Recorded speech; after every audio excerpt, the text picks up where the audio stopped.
Сәлеметсіздер ме, құрметті студенттер? Бүгінгі біздің пәніміздің атауы қаймағы алынбаған және де ашымалы сүт өнімдерінің биохимиялық құрамы. Сабақтың тақырыбы сүттің титрлеу және де белсенді қышқылдылығын анықтау. Алкоголь сынамасы бойынша сүттің термотұрақтылығын анықтау. Сабақтың мақсаты сүттің титрлеу және де белсенді қышқылдылығын анықтау жолын білу. Алкоголь сынамасы бойынша сүттің термотұрақтылығын анықтау. Сабақтың нәтижесі сүттің титрлеу және де белсенді қышқылдылығын анықтау жолын білу. Алкоголь сынамасы бойынша сүттің термотұрақтылығын анықтай алу. Көптеген химиялық және де биохимиялық анализдерді титрлеу жолымен жүзеге асырылады. Титрлеу дегеніміз анықталатын заттың ерітіндісінің өлшенген көлеміне концентрациясы нақты берілген реагентті тамшылатып құю процесі. Титрлеуді биуретка құралымен жүргізіледі. Биуретка деп ерітінділері аз мөлшерде тамшымен құйып алу үшін жоғарғы бөлігінде нөлдік белгісі бар көлемі бойынша градиурленген шыны түтікшелерді айтады. Сіздерге нақты түсінікті болу үшін келесі видеоға назар аударыңыздар. Биуретканы концентрациясы белгілі реагент ерітіндісімен толтырайық. Биуретка төменгі жағында сұйықтықты тамшылатып құюға арналған шүмегі бар ұзын шыны түтікше. Ол миллилитрмен және миллилитрдің ондық бөлігімен белгіленген шкалаларға бөлінген. Концентрациясын анықтау қажет ерітіндінің белгілі бір көлемін конустық қолбаға құямыз да, кейін оған тиісінше индикатордың бірнеше тамшысын қосамыз. Концентрациясы белгілі реагентті индикатордың түсі өзгергенше аздаған мөлшермен қосамыз. Индикатор түсі өзгерген сәт титрлеудің соңғы нүктесі ретінде белгілі. Биуреткадан қосылған ерітіндінің көлемі биуретка шкаласы бойынша ерітіндінің бастапқы және соңғы деңгейлерінің айырмасы ретінде есептеледі. Титрлеу әдісі көлемді өлшеуге негізделгендіктен, ол көлемдік сараптамаға жатады. Титрлеу техникасы. Титрлеу техникасы пайдалану алдында биуретка мұқият дистилленген суымен жуылуы тиіс. Биуретканы аз мөлшерде титрленген ерітіндімен 3 рет шайылады. Бекітіп, оны штативте тігінен толтырылады да, титрантпен нөлдік белгісіне дейін келтіреді. Ішіндегі ауа көпіршіктерін шығарылып, және толығымен ерітіндімен толтырылады. Биуретканы шыны воронканың көмегімен толтырады да, воронканы биуреткадан алып тастайды. Титрлеу үшін биуретканың соңы астында 1-2 сантиметрге дейін түсіп тұруы қажет. Титрлеу қажетті нәтижеге жеткенге дейін оны жалғастыра береді. Титрлеу тәсілдері бойынша титрлеу әдістерінің классификациясы, яғни титрлеу әдістерінің классификациясы 4 кезеңнен тұрады.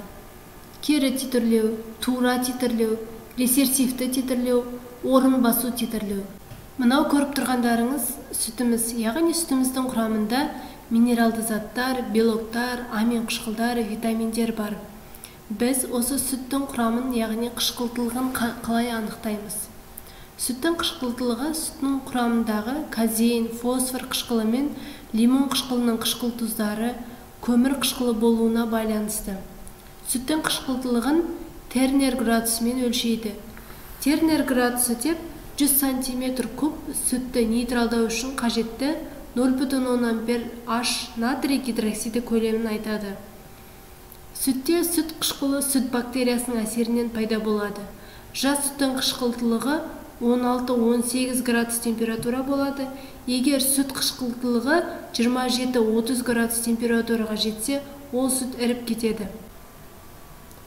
Ал мынау экранда көріп отырғандарыңыз сүттің қышқылдылығын анықтауға арналған жабдық. Яғни бұл жерде биуретка, сүт қойылған стакан, натрий OH пен шыны және де груша. Ал мынау келесі сүттің қышқылдылығын анықтау үшін pH метрлер жабдықтары. Яғни бұл жерде айтатынымыз сүттің қышқылдылығын анықтау үшін pH метр. Яғни ең бірінші тұрған ол бағанағы айтқан біз сүттің қышқылдылығын анықтайтын жабдық Тернер деген, Тернер градусы. Екіншісі кник деп аталады. Бұл жерде кник Бұл жерде сүтті, ірімшік, десерт, қаймақ, тағы басқа өнімдердің қышқылдылығын анықтаймыз. Ал үшіншісінде, яғни бұл кең таралған түрі, бұл жерде көп нәрсені анықтауға болады. Яғни лак, бояқ, суспензия, кондитерлік, су, клей, сүт сынамалары, тағы басқа қышқылдылықтарын анықтаймыз. Ал енді алкоголь сынамасы бойынша сүттің термотұрақтылық дәрежесін анықтайық. Бұл мақсатпен бізге 10 таза құрғақ шыны түтікке 2 мл сүттен құяды да, бірдей көлемде этил спиртін құямыз. Бірінші шыны түтікте 68% спирт, ал келесілерінде спирт концентрация 2%-ға артып отырады. Шыны түтік құрамын шайқаймыз. Оның реакциясы 2-3 минут аралығында көрінеді сіздерге.